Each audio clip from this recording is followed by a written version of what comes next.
Call control is really about the perfect mixture of conversationalism and professionalism. It's really the difference between the conversational marketing expert and the telemarketer. And as far as keeping the call under control, kind of by making sure you're asking the right questions, but you're still, obviously you want to listen to them, you want to hear what they're saying, but I'm trying to think the best way, not letting them go on and on. You just want to really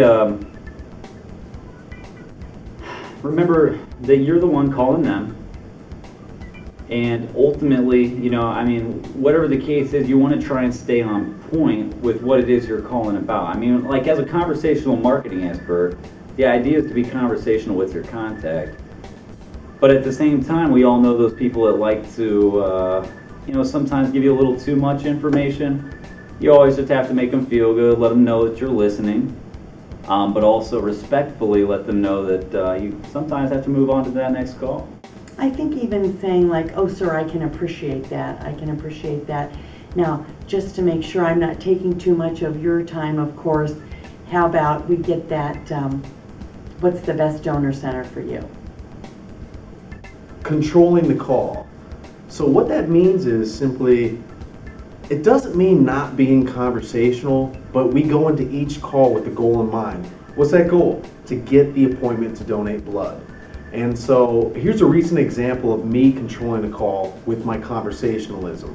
I was actually talking to a woman in Texas that she's a fellow motorcyclist, and I love motorcycles, I own one myself. And so I was talking a little bit with her because I found out through her email, Harley Bike Chick, something like that, @gmail.com. I was like, you ride a Harley?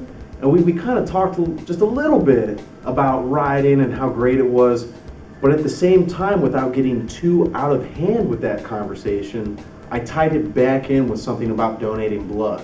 Like how this year we've actually had more accidents on motorcycles in the United States than previous years, and that's true.